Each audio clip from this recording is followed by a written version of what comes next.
Today's social மீடியாவில் நிறைய content creators அதிகமாயிட்டாங்க. Content creators அதிகமாயிடுச்சு அப்படின்னா, கண்டென்ட் நமக்கு கண்டிப்பாக தேவை. ஓகே, அவங்களுக்கு டைம் வந்திருக்கும். ஓகே, கொஞ்சம் கண்டென்ட் எழுதி வச்சு பண்ணியிருப்பாங்க. அடுத்த கண்டென்ட் அவங்களுக்கு என்ன பண்ணணும்னு தெரிஞ்சிருக்காது. பட் நம்மளுக்கு டைம் இருக்கு, கண்டென்ட் இருக்கு. பட் நம்ம வீடியோ பண்ணியிருக்க மாட்டோம். ஸோ இந்த இடத்துல நம்மளால கண்டென்ட் எழுத முடியுது. அதை வந்து அவங்க ஆஃபர் பண்ணலாம். இந்த பாருங்க, நான் வந்து ஓகே, லுக், நான் வந்து கண்டென்ட் ரைட்டர். நான் ஒரு கண்டென்ட் உங்களுக்கு எழுதி தரேன். உங்கள நான் ஐ மீன் இண்டிவிஜுவல் பிராண்டா இருக்கட்டும். ஐ மீன் அவங்களே ஒரு பிராண்டா வச்சு, ஐ மீன் அவங்க இன்ஃப்ளூயன்ஸரா இருக்கட்டும். உங்களுக்கு ஒரு கண்டென்ட் எழுதி தரேன். அது அவங்க ஒரு பிசினஸ் பண்ணிட்டு இருப்பாங்க. அவங்களுக்கு ஒரு கண்டென்ட் எழுதி தரேன். ஐ மீன் உங்க கண்டென்ட்டா நான் வேலை செய்றேன். எனக்கு நீங்க இவ்வளோ பே பண்ணா போதும் அப்படின்றது தான் கண்டென்ட் ரைட்டிங் ஃப்ரீலான்சிங். ஐ மீன் அத கண்டென்ட் ரைட்டர் எழுதி சேலரி வாங்குறது. இது வந்து ரொம்ப கஷ்டமான்னு கேட்டா அப்படி இல்ல. சில ஸ்டெப்ஸ் எடுத்தா ரொம்ப ஈஸி. அப்படி பார்த்தோம்னா, இவங்களோட ஐ மீன் இவங்க என்ன வேணும்? கன்டென்ட் ரைட்டர்ன்ற எய்ம் என்ன அப்படின்னா, ஒரு ப்ராடக்ட்ட ஒரு ப்ராடக்ட் ஒரு பிராண்ட் இருக்கும். அதோட வேல்யூ இன்ஃபர்மேஷன ஒரு சிம்பிளா கொண்டு வர்றது. அத கரெக்ட்டா எப்படி சொன்னா, தன்னோட அந்த டார்கெட் ஆடியன்ஸ்க்கு போய் சேரும்ன்றத கரெக்ட்டா புரிஞ்சு வச்சுப்பாங்க. நெக்ஸ்ட் எய்ம் வந்து முடிஞ்ச அளவு எவ்வளோ என்கேஜ்மென்ட், அதாவது இப்ப வந்து Instagram, இப்ப நான் வந்து ஒரு Instagramமோ ஒரு கேம் விளையாண்டுட்டு இருக்கேன் அப்படின்னா, ஒரு ஆப் வரும். அந்த ஆப் வந்துச்சு அப்படின்னா, அந்த ஆப் வந்து எப்படி ஒர்க் ஆகுதுன்றத சின்னதா ஒரு கிளான்ஸ் போட்டிருப்பாங்க. அப்படின்றப்ப நான் தெரியாம அத கிளிக் பண்றேன் அப்படின்னா, ஓகே, ஒரு தடவ ட்ரை பண்ணி பார்ப்போம். ஒரு தடவ விளையாண்டு பார்ப்போம் அப்படின்னு நான் விளையாண்டு பார்ப்பேன். அப்படி விளையாடுறப்ப என்கேஜ்மென்ட், அதாவது அந்த ஆப் வந்து ஒருத்தவங்க இவ்வளோ பேர் டவுன்லோட் பண்றாங்கன்னா, அந்த என்கேஜ்மென்ட் ஒரு டிராஃபிக்க உருவாக்குறதுக்கு தான் இந்த கன்டென்ட் ரைட்டர் ஓட எய்மே. 3 ஒன், அத வந்து கஸ்டமரா கன்வெர்ட் பண்ணுன்றதுக்கு இந்த கன்டென்ட் ரைட்டர் ரொம்பவே ஹெல்ப்ஃபுல்லா இருக்காங்க. இங்க மட்டும் இல்ல, எல்லா ஃபீல்ட்லயுமே கன்டென்ட் ரைட்டர் ரொம்ப ஹெல்ப்ஃபுல்லா இருக்காங்க. ரொம்ப யூஸ்ஃபுல்லாவும் இருக்காங்க. ரொம்ப தேவையும் படுறாங்க. ஸோ இந்த கன்டென்ட் ரைட்டரோட பேசிக், ஐ மீன் ஒரு 0ல கொஞ்சம் பேசிக்கா என்னலாம் தெரியணுமோ நான் இந்த வீடியோல சொல்லப் போறேன். ஃபர்ஸ்ட் எடுத்த உடனே கன்டென்ட் ரைட்டிங்ன்றத எங்க ஆரம்பிப்போம் அப்படின்னா, பிளாக்ஸ் பிளாக்ஸ் ஒரு டாபிக் எடுத்து, ஒரு பிராண்ட் எடுத்து, ஒரு ப்ராடக்ட் எடுத்து பிளாக்ஸ்ல எழுதுங்க.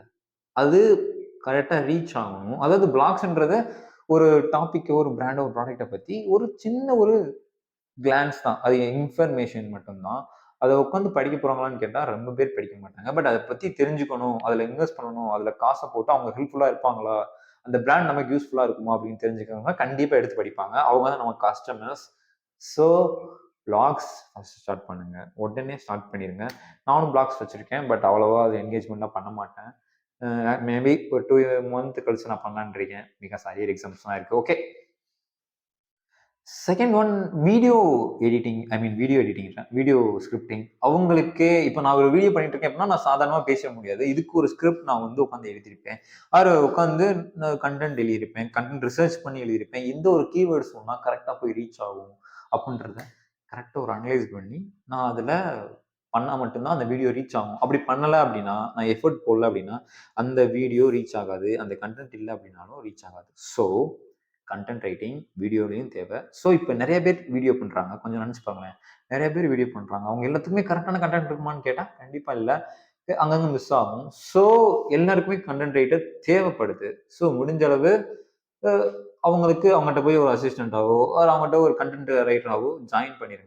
ஆன்லைன்ல ஜாயின் பண்ணலாம். ஆன்லைன்ல ஜாயின் பண்ணி இப்படி ஒரு கன்டென்ட் இப்படி பேசுங்க. ஒரு 10 மினிட் வீடியோ, ஒரு 2 மினிட்ஸ் வீடியோ, நான் உங்களுக்கு இன்னும் நெறைய கன்டென்ட் அனுப்பிட்டே தான் இருக்க போறேன்ட்டு, ஓகே, அவங்கட்ட வந்து ஒரு வேலையா ஜாயின் பண்ணிருங்க அப்படின்னா, ஈவினிங் உட்கார போறீங்க, கன்டென்ட் எழுத போறீங்க, அவங்களுக்கு சென்ட் பண்ண போறீங்க. அவங்க உங்களுக்கு மந்த்லி பே பண்ண போறாங்க. இந்த மாரி ரெகுலரா பண்ணலாம். ஓகே. ஓகே. நான் வந்து கன்டென்ட் ரைட்டிங் பண்றேன். நான் வந்து ஒரு பிராண்ட், ஒரு ப்ராடக்ட் மேனேஜ்மென்ட் எனக்கு தெரியும். ஒரு ப்ராடக்ட் எப்படி கொண்டு போகணும் அப்படின்னு தெரியும் அப்படின்னு பார்த்தா, ஓகே.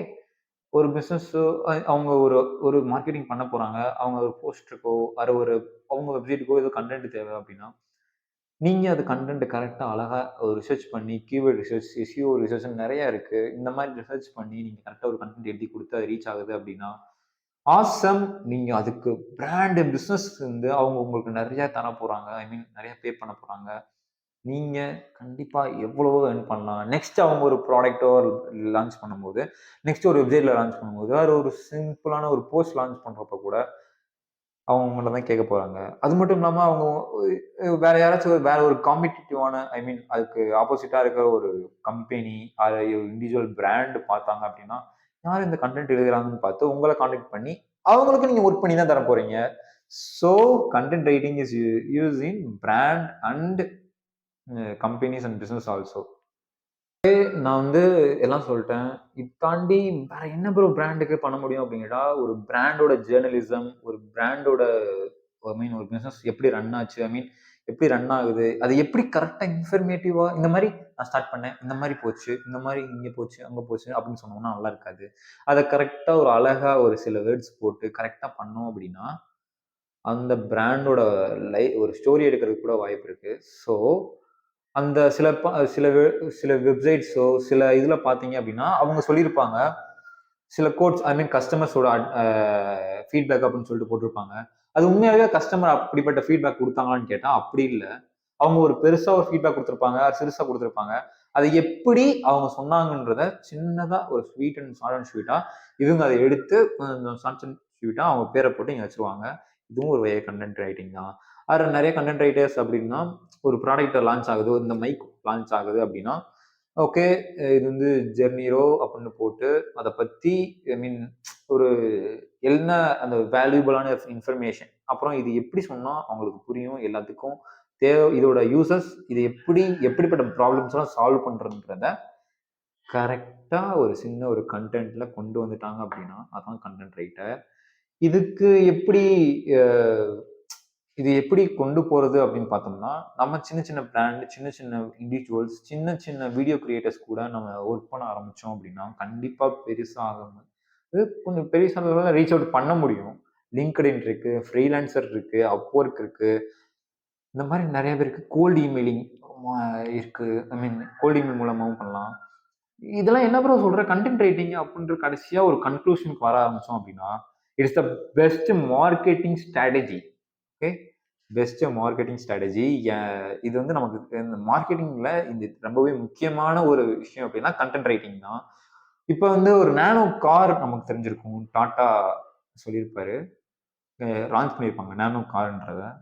அவர் லான்ச் பண்ண எல்லா கார்ஸுமே சூப்பர், எல்லாம் நல்லா போச்சு. பட் நானோ கார் வந்து அவ்வளோ நல்லா போல. கொஞ்சம் ரீச் ஆச்சு, ரீச் ஆகணும் இல்லை, கொஞ்சம் ரீச் ஆச்சு. பட் அவரே அடுத்து சொன்னாரு, நானோ கார் வந்து நல்லா இல்லாம போனதுக்கு காரணம் வந்து நான் வந்து அதை மோஸ்ட் அஃபோர்டபுள் கார்னு அறிவிக்காம ரொம்ப சீப்பஸ்ட் கார்னு அறிவிச்சிட்டேன். ஓகே, ஒரு கீவேர்டால ஒரு சீப்பஸ்ட் அப்படின்ற ஒரு வார்த்தையால மொத்த பிசினஸ்மே அந்த மீன் அந்த நானோ கார் பிசினஸே போச்சு அப்படின்றப்ப கொஞ்சம் கஷ்டம் அப்படின்னா. ஸோ இந்த மாதிரி எந்த வேர்ட்ஸ் போட்டா இந்த பிராண்ட் ரீச் ஆகும், எந்த ஒரு கீவேர்டு வந்து அதிகமா இருக்கு, எப்படி ட்ரெண்ட் பண்ண முடியும் அப்படின்றத இந்த கண்டென்ட் கிரியேட்டர்ஸ் தான் முடிவு பண்றாங்க. அவங்களும் ரிசர்ச் பண்ணி தான் எடுக்கிறாங்க. ஓகே, இதான் பேசிக்கான எப்படி கண்டென்ட் கிரியேட்டர்ஸ் எங்கெல்லாம் யூஸ் பண்றாங்கன்னு தெரிஞ்சுக்கிட்டோம். அவங்க அது மட்டும் இல்லாம நிறைய புக்ஸ், நிறைய ஆர்டிகல்ஸ் எவ்வளவு எழுத முடியுமோ ஒரு சின்ன ப்ராடக்ட், இப்போ ஒரு மைக்கை பத்தி எழுத சொன்னா அப்படின்னா கிட்ட ஒரு பக்கம் பக்கமா எழுதி ஒரு புக்கே போற ஐ மீன் ஒரு புக் மீன்ஸ் ஒரு ஆர்டிகல் போடுற அளவுக்கு அவங்களால பண்ண முடியும். எக்ஸாம்பிள்ஸ் நிறைய குவிஸ் நடத்துவாங்க, நிறைய ஈவெண்ட் நடத்துறாங்க அப்படின்னா கடைசியில பாத்தீங்க அப்படின்னா இந்த ஈவெண்ட்ல ஜெயிச்சாங்க. ஐ மீன் இப்போ ஒரு விஜய் டிவில ஒன்று நடக்குதுன்னு வச்சுக்கோங்க, நடக்குது அப்படின்னா ஏதோ ஒன்று நடக்குது, அதுல கடைசியில இந்த மாதிரி ஒரு கன்க்ளூஷனுக்கு வந்து இந்த மாதிரி நிறைய ப்ரொமோஷன்ஸ் நிறைய ஸ்பான்சர்ஸ்லாம் சொல்லுவாங்க. இந்த இப்போ ஒரு ஆட் எடுத்துக்குவோம், அதெல்லாம் மார்க்கெட்டிங் தான். இப்போ ஒரு ஆட் எடுத்துக்குவோம், இந்த மாதிரி ஷர்ட்ல கரைப்படுது, இந்த கரையை தவிர்க்கிறதுக்கு அப்படின்ட்டு ஒரு சொல்யூஷன் கொண்டு வருவாங்க, அதான் சஃபெக்சல். இந்த மாதிரி மார்க்கெட்டிங் பண்ண முடியும். ஸோ இந்த ஒரு பிரச்சனைக்கு இந்த ஒரு சொல்யூஷன்றத ஷார்ட் அண்ட் ஸ்வீட்டா சொல்லிடுவாங்க. அதான் கண்டென்ட் கிரியேட்டர்ஸ். ஓகே, அவங்க பெரிய டாஸ்க் என்ன அப்படின்னா கண்டென்ட் ப்ரொடக்ஷன். இது ஓகே, நான் வந்து மைக்கை பத்தி நான் ஒரு 5 பக்கத்துக்கு எழுதிட்டேன். பட் அதுக்கு அடுத்து என்னால எழுத முடியாதுன்னு சொல்லக்கூடாது. அதுக்கப்புறமா நான் எழுதணும். அதான் கண்டென்ட் ப்ரொடக்ஷன். முடிஞ்ச அளவு எவ்வளோ எழுதணுமோ அந்த ப்ராடக்ட்டை பத்தி, பிராண்டை பத்தி பேச முடியுமோ எழுதிறணும். அதுதான் அது அந்த அந்த ஒரு கண்டென்ட்ல வேல்யூபிளான இன்ஃபர்மேஷன் இருக்கும். எந்த மீன் அது எப்படிப்பட்ட டார்கெட் ஆடியன்ஸுக்கு போய் சேருது, அவங்களோட ஒரு பிரச்சனைய சொல்யூஷனா ஆக்குதா இல்லையான்றத அதெல்லாம் சொல்லுவாங்க. ஐ மீன் கண்டென்ட் ப்ரொடக்ஷன். அடுத்து ஒரு கண்டென்ட் ஸ்ட்ராட்டஜின்னு ஒன்று இருக்கு. கண்டென்ட் ஸ்ட்ராட்டஜினா இந்த ஒரு கண்டென்ட்டை இப்படி யூஸ் பண்ணா மட்டும்தான் இப்படி போக முடியும். ஐ மீன் இப்ப ஒரு ஒரு மூவிக்கு நான் சாங் மேக் பண்றேன்னு வச்சுக்கோங்களேன். ஒரு 3 சாங்ஸ் வருது. 3 சாங்ஸ்ல ஒரு 2 சாங் தான் நல்லா இருக்கு. ஃபர்ஸ்ட் சாங் நல்லா இல்ல அப்படின்றப்ப, நான் இப்போ ஒரு சாங் நல்லா இல்லாத சாங்க லாஸ்ட்டா விடுறேன். மத்த 2 சாங்க ஃபர்ஸ்ட்டே விட்டேன் அப்படின்னா, ஃபர்ஸ்ட் 2 பார்ட் நல்லா இருக்கு, கடைசி பார்ட் நல்லா இல்ல. ஓகே, இப்பலாம் நல்லா இருக்காது போல அப்படின்ற ஒரு தாட், அதாவது நல்லா இல்லன்ற தாட் வந்துரும். பட் இதுவே நல்லா இல்லாத பாட்ட ஃபர்ஸ்ட் ரிலீஸ் பண்ணிட்டு, அடுத்த 2 பாட்டுமே சூப்பரா இருக்கு அப்படின்றப்ப, அத நான் ரிலீஸ் பண்றேன் அப்படின்னா, ஃபர்ஸ்ட் பார்ட் ஏதோ நல்லா, செகண்ட் சாங் சூப்பரா இருக்கு அப்படின்ற மாரி போகும். இதையும் தாண்டி எக்ஸாம்பிள் அப்படின்னா, இதுதான் ஸ்ட்ராட்டஜி. இதே மாரி கன்டென்ட் ஸ்ட்ராட்டஜின்னு ஒண்ணு இருக்கு. ஒரு கன்டென்ட்ட எப்படி சொன்னா புரிய வைக்க முடியும் அப்படின்றத, ஐ மீன் அது எப்படி ரீச் ஆகும் அப்படின்ற ஒரு ஸ்ட்ராட்டஜியே உருவாக்கிருவாங்க கன்டென்ட் கிரியேட்டர்ஸ், கன்டென்ட் ரைட்டர்ஸ்ன்னு சொல்லிட்டுருக்கேன். அவங்க உருவாக்கிட்டாங்க அப்படின்னா, அதான் அவங்க ஃபர்ஸ்ட் டாஸ்க்கே, கன்டென்ட் ஸ்ட்ராட்டஜி. அதுக்கு மெயின் வந்து வ்ளாக்ஸ், புக்ஸ், இமெயிலிங், வீடியோ மேக் பண்றது அண்ட் நெறைய திங்ஸ் இருக்கு. அதுவும் ஸ்ட்ராட்டஜிஸ் தான். இப்ப நான் பேசுறத வச்சு நான் ஒரு வ்ளாக்ஸ்லயும் போட முடியும். அது ஒரு பாட்காஸ்ட்டாவும் போட முடியும். இந்த மாரி நெறைய இடத்துல அந்த கன்டென்ட்ட நான் யூஸ் பண்ணிக்க முடியும். அது ஒரு ஸ்ட்ராட்டஜி. ஸோ இப்ப பார்த்து இந்த பாட்காஸ்ட் வந்து இவ்வளவு தான் இருக்கு. இதுக்கப்புறம் நான் வீடியோல பேசியிருக்கேன். அத வந்து பாருங்க அப்படின்னா, அவங்க வந்து பார்க்க போறாங்க. பார்த்தாங்க அப்படின்னா, என்னோட ஒரு வீடியோவ பார்ப்பாங்க. அடுத்து மத்த எல்லா வீடியோவும் கண்ணுல தெரியாது. ஸோ, நாளைக்கு ஏதோ ஒரு ஃப்ரீலான்சரிங்க பத்தி தெரியணும் அப்படின்னா, உடனே என் ஃப்ரீலான்சர் வீடியோ வந்து பார்ப்பாங்கல்ல. ஓ! அன்னைக்கு அவன் நல்லா சொன்னான். ஸோ, இது நல்லா இருந்திருக்கும் அப்படின்ட்டு என் வீடியோ வந்து பார்ப்பாங்க. ஸோ, இதுவும் என்னோட ப்ராடக்ட்ட பிராண்ட் பண்ணி ஒரு ஒரு மார்க்கெட்டிங் ஸ்ட்ராட்டஜி தான். இந்த இடத்துலயும் கன்டென்ட் ரைட்டர் தேவைப்படுறாங்க. ஸோ, கன்டென்ட்ட வச்சு இவ்வளோ பண்ண முடியும். ஓகே. ரொம்ப பேசிட்டேனோ தோணுது. ஓகே. 2 பார்ட்டா கூட ஓகே போடுறேன். பிகாஸ் எல்லாத்துக்கும் இந்த கன்டென்ட் ரைட்டிங்ன்ற ஒரு விஷயத்த பத்தி புரியணுன்றதுக்காக. அப்புறம் கீவேர்ட் ரிசர்ச். அதான் சொன்னேன்ல, இப்ப டாட்டா வந்து ஒரு சீப்பஸ்ட்ன்ற ஒரு வார்த்தையால அந்த நானோ கார் வந்து கரெக்ட்டா போல அப்படின்னு சொன்னாரு. அதே மாரி கீவேர்ட் ரிசர்ச் பண்ணுவாங்க. எஸ்இஓ ஆப்டிமைசேஷன் இருக்கு. கரெக்ட்டா ஒரு கீவேர்ட வச்சு ஒரு பிராண்ட ரிலீஸ் பண்றாங்க அப்படின்னா, அது கண்டிப்பா நல்லா போகும். அ அதான் எக்ஸாம்பிள் சொன்னேனே, டாட்டா அப்டின்ட்டு. அது மாரி தெரியாத நெறைய பிசினஸ் வந்து கீவேர்ட வச்சு மட்டுமே ஓட்டுறாங்க. பாப்புலர் ஆகுறாங்க, மார்க்கெட்டிங் பண்றாங்க. ஓகே. ம். KFC பர்கரா இருக்கட்டும், அது வந்து ஒரு பிராண்டா கிரியேட் ஆயி, அவங்க என்னலாம் சில மார்க்கெட்டிங் ஸ்ட்ராட்டஜி பண்ணுவாங்க. அந்த மார்க்கெட்டிங் ஸ்ட்ராட்டஜில அந்த கன்டென்ட்டும் ஒண்ணு. ஓகே. இது எப்படி ப்ரோ படிக்கன்றத அப்படியே பார்த்துருவோம். இந்த வேற வீடியோ நான் போடல. பார்ட் 2 வீடியோ வேணாம். ஃபர்ஸ்ட்டு எந்த ஒரு இதா இருந்தாலும், நம்ம கரெக்ட்டா ஒரு ப்ராப்பரா கத்துக்கணும். ஒரு காலேஜ் போய் கத்துக்கணுமான்னு கேட்டா, அப்படிலாம் இல்ல. காலேஜ்லாம் எனக்கு சொல்லிக் குடுக்க மாட்டாங்க. ஆக்சுவலி இத பத்தி எடுக்க கூட மாட்டாங்க. ஒரு கோர்ஸ் என்ரோல் பண்ணுங்க. Enrol course first. அப்புறமா அத வந்து பிராக்டிஸ் பண்ணுங்க. வ்ளாக்ஸ்ல, வீடியோஸ்ல, Instagramல, Twitterல இந்த மாரி உங்க போஸ்ட்டோ, ஏதோ ஒரு சின்ன சின்ன போஸ்ட் போட்டு, அத வந்து பெருசா ஒரு கன்டென்ட் எழுதுங்க. எழுதி அப்படி போடுறப்ப அது எது ரீச் ஆகுது, எது ரீச் ஆகலன்னு நல்லா பாருங்க. அது வந்து ஒரு கன்டென்ட் ரைட்டிங்கு பேசிக்கான ஒரு ஃபர்ஸ்ட் பண்ற விஷயமே அதுதான். ஸோ நானும் அதுதான் பண்ணிட்டு இருக்கேன். என்னோட லிங்க்டின்ல நான் போஸ்ட் போட ஆரம்பிச்சிருக்கேன். ஸோ ஒரு எனக்கு இப்ப தான் தெரியுது எப்படி என்னோட கன்டென்ட் ரைட்டிங் ஒர்க் ஆகுது அப்படின்றத. ஒரு போஸ்ட்ல வந்து 2 லைன் தான் நான் கன்டென்ட் போட்டேன். சின்ன கன்டென்ட் தான் போட்டேன். அவ்வளோ ரீச் ஆகல. பட் அதுவே ஒரு ஒரு ஃபோட்டோ போட்டு, அதில நான் அந்த வீடியோல ஒரு பேசி, ஏதோ ஒண்ணு நான் போடுறேன் அப்படின்னா, அது ரீச் ஆகுது. அது வந்து ஒரு கொஞ்சம் ரீச் ஆனாலும் அது ரீச் ஆகுதுல்ல, அதான் வேணும். என்கேஜ்மென்ட்டா கொண்டு போகுது. ஸோ, முடிஞ்ச அளவு ஒரு கோர்ஸ் எடுத்துட்டு, அப்புறமா அத பிராக்டிஸ் பண்ணி பார்க்குறதுக்கு LinkedIn, Instagram, Reddit நெறைய இருக்கு. அதுலலாம் உங்க கன்டென்ட்ட எழுதுங்க, போடுங்க. ஒரு ஃபோட்டோ போட்டு அதுக்கு கீழ அ ஓகே லவ்வ பத்தி என்ன தோணுதோ அதுக்கு பேசுங்க. இந்த மாரி கன்டென்ட் கிரியேட் பண்ணி போடுங்க. இவன் வந்து ஒரு சரி சும்மா போறதுக்கு பதிலா, ஒரு பிராண்ட் கூட ஒர்க் பண்ணா, ஒரு பிராண்டு பத்தி நீங்க ஒரு போஸ்ட் போடுறீங்க அப்படின்னா, ஓகே ஒரு பிராண்ட் என்ன? எல்லா பிராண்டையும் பத்தி போடுவோம் அப்படின்னு சொல்லிட்டு, உடனே ஒரு சோசியல் மீடியா மார்க்கெட்டிங்காவே நீங்க ஆகலாம். எப்படி அப்படின்னா, இப்போ உங்க நெறைய ரீச் இருக்கு அப்படின்றப்ப, கண்டிப்பா அந்த இடத்துல நெறைய ரீச் இருக்குன்னா, நெறைய பீப்பிள்ஸ் இருப்பாங்க. டிஃபரெண்ட் டைப் ஆஃப் பீப்பிள்ஸ் உங்க போஸ்ட்ட பார்க்குறாங்க அப்படின்னா, அந்த இடத்துல நான் ஒரு ப்ராடக்ட்ட கொண்டு வந்து மார்க்கெட்டிங் பண்ணேன் அப்படின்னா, நெறைய இடத்துல ரீச் ஆகும். இதுதான் மார்க்கெட்டிங். இதான் கன்டென்ட் ரைட்டிங். இதான் பவர்ஃபுல்லான கன்டென்ட் ரைட்டிங். நெறைய சோசியல் மீடியா மார்க்கெட்டிங் பார்த்தீங்கன்னா, மார்க்கெட்டர்ஸ்ன்னு இருப்பாங்க. ஜஸ்ட் YouTubeல நீங்க சர்ச் பண்ணுங்க. ஓகே, இப்படி ரீச் ஆகலாம். 3 one develop your skills. SEO, keyword research, அப்புறமா கம்யூனிகேஷன். இந்த 3யும் வச்சுக்கிட்டாலே போதும். கன்டென்ட் ரைட்டிங் நல்லா வரும். அது ரீடபிலிட்டியா இருக்கணும், அடாப்டபிலிட்டியா இருக்கணும். அதையும் வச்சுக்கோங்க. ரீட் பண்ண முடியிற அளவுக்கு இருக்கணும். ரீட் பண்ணி பாருங்க. உங்களுக்கு பிடிச்சிருக்கும். அதுவே சில பேருக்கு பார்த்தா ஒரு மாரி கன்ஃப்யூஸ்டா இருக்கும். ஸோ, இப்ப நான் வீடியோ பேசியிருக்கேனா, எனக்கு அது கரெக்ட்டா தெரியுது. பட் அதுவே வீடியோ பார்க்கும்பொழுது, என்ன இவன் ஏதோ ஒண்ணு புலம்பிட்டே இருக்கானே, ஒரு ஆர்கனைஸ்டாவே இருக்கான்ற அளவுக்கு தோணும். பட் வீடியோன்றனால மாற்ற முடியாது. ஓகே, நான் வந்து இப்போ தான் ப்ராக்டிஸ் பண்ணிட்டு இருக்கேன். அதனால அப்படி தான் இருக்கும். பட் இதுவே ஒரு கன்டென்ட்னா நீங்க ரீட் பண்ணி பார்த்துட்டு உங்க ஃப்ரெண்ட்ஸுக்கு குடுத்து கரெக்ட்டா இருக்கா அப்படின்னு யோசிச்சு பாருங்க. இல்ல ஃபேமிலிட்ட குடுத்து யோசிச்சு பாருங்க. கரெக்ட்டா ரீச் ஆகும். அப்புறம் 4த் ஒன் 5 மினிட் நிச் அப்படின்னா, இந்த பிராண்டு, இந்த ஒரு ஐ மீன் இந்த இந்த பிராண்ட்ஸ் ஐ மீன் இப்போ சாக்லேட் எடுத்தோம்னா, சாக்லேட் பிராண்டோட எல்லாமே நான் வந்து ஒரு நல்லா சொல்றேன் அப்படின்னா, சாக்லேட்காரங்க ஐ மீன் ஒரு கேக் பிசினஸ், ஒரு சாக்லேட் பிசினஸ்காரங்க வந்து உங்கள அப்ரோச் பண்ண போறாங்க. ஸோ எந்த ஒரு நிச் அதாவது எந்த ஒரு டாபிக்க பத்தி, எந்த ஒரு ஃபீல்ட்ல நீங்க போக போறேன்றத யோசிங்க. இப்போ ஒரு டெக் ஃபீல்ட பத்தி நான் போடுறேன் அப்படின்னா, டெக் ஃபீல்ட பத்தி தெரியணும்னு சொல்லிட்டு, நான் டெக்ல இருக்க எல்லா டாபிக்ஸ் சின்ன சின்ன டாபிக்ஸா எடுத்து ஒவ்வொன்னுக்கும் ஒரு சின்ன சின்ன போஸ்ட் மேக் பண்ணி போடுறேன்னு வச்சுக்கோங்களேன். போட்டேன். போட்ட பிறகு ஒரு ரீச் கிடைச்சிருச்சு.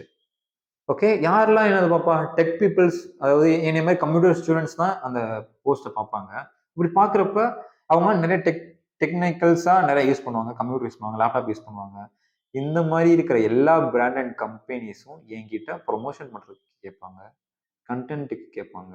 ஸோ நீங்க அப்படி என்ட்ட இவ்வளோ ஃபாலோவர்ஸ் இருக்காங்க, இவ்வளோ சப்ஸ்கிரைபர் இருக்காங்க அப்படின்றப்ப, அவங்க ப்ரமோஷன் பண்ண கேட்கறாங்க அப்படின்னா, நீங்க சொல்றது தான் சேலரி. 20,000 கேட்டா குடுக்க தான் போறாங்க. அவ்வளோ பெரிய பிசினஸான கம்பெனி 20,000 குடுக்க மாட்டாங்களா என்ன? கண்டிப்பா குடுப்பாங்க. டெக் கம்பெனிஸ்லாம் அப்படிலாம் குடுக்க தான் போறாங்க. ஸோ இதுதான் கன்டென்ட் ரைட்டிங், இதுதான் கன்டென்ட் கிரியேட்டர்ஸ். அண்ட் இதுக்கப்புறம் கடைசியா பண்ண வேண்டியது, எவ்வளோ எக்ஸ்பீரியன்ஸ் பண்ண முடியுமோ எக்ஸ்பீரியன்ஸ் பண்ணிருங்க. லிங்க்டுனா இருக்கட்டும், ரெடிட்டா இருக்கட்டும். ஐ மீன் ரெட் எடிட் அப்படின்னு ஒண்ணு இருக்கு. அத பத்தி எனக்கு தெரியல அவ்வளவா. ஓகே. இன்ஸ்டாகிராமா இருக்கட்டும், யூடியூபா இருக்கட்டும், முடிஞ்ச அளவு கன்டென்ட் கிரியேட் பண்ண ஆரம்பிங்க. கன்டென்ட் போட ஆரம்பிங்க. ஜஸ்ட் ஒரு டெக்னிக்கலா என்ன எடுத்துக்கோங்கன்னா, ஒரு போஸ்ட் கிரியேட் பண்ணுங்க. லேப்டாப்னா என்ன? லேப்டாப்ல சின்ன சின்ன பார்ட்டிகிள்ஸ பத்தி கூட பேசுங்க. அப்படின்னா, அந்த இடத்துல ஒரு ரீச் ஆகுது அப்படின்றப்ப, கண்டிப்பா ஒரு கன்டென்ட் நீங்க அவ்வளோ எழுதுறீங்க. அத பார்த்து நெறைய கம்பெனிஸ் வந்து கேட்க தான் போறாங்க. ப்ரமோஷன்ஸ், ஸ்பான்சர்ஷிப்க்கு. இதுதான் சின்ன சின்னது தான். இதையும் தாண்டி நெறைய பெருசெல்லாம் இருக்கு. ஓகே. எக்ஸ்பீரியன்ஸ் பில்ட் பண்ணியாச்சு. வேற என்ன? அவ்வளோதான் ப்ரோ. அவ்வளோதான். கடைசியா எக்ஸ்பீரியன்ஸ் எல்லாத்தையும் முடிச்சுட்டு, ஒரு போர்ட்ஃபோலியோ. போர்ட்ஃபோலியோனா அந்த ரெஸ்யூம் மாரின்னு வச்சுக்கோங்களேன். நான் இதெல்லாம் பண்ணியிருக்கேன், இதெல்லாம் பண்ணிட்டு இருக்கேன் அப்படின்றத கரெக்ட்டா ஒரு போர்ட்ஃபோலியோவா எடுத்து, கரெக்ட்டா ஒரு லிங்க்டுஇன்னோ, ஆரு ஒரு யூடியூப்ல வச்சுருங்க. ஆரு ஒரு இன்ஸ்டாகிராம்ல, ஒரு வெப்சைட்ல கூட வச்சிருந்தீங்க அப்படின்னா, அத பார்த்து நெறைய ஸ்பான்சர்ஸ், ப்ரமோஷன்ஸ்க்கு பண்ண தான் போறாங்க. கால் பண்ண போறாங்க. நீங்க ஏர்ன் பண்ண போறீங்க. இதுதான் content creators and content writings. இத பத்தி ஒரு பேசிக்கான நாலேட்ஜ் உங்களுக்கு புரிஞ்சிருச்சு அப்படின்னா, அதுவே போதும். இத பத்தி நெறைய தெரியும்னா, நெறைய ரிசர்ச் பண்ணலாம். பட் நெறைய பேருக்கு தெரியாது. ஐ மீன் பேசிக்கா எனக்கு பேசணும்னு தோணுச்சுன்னு தான் இப்ப சொல்றேன். அண்ட் தேங்க் யூ ஃபார் வாட்சிங்.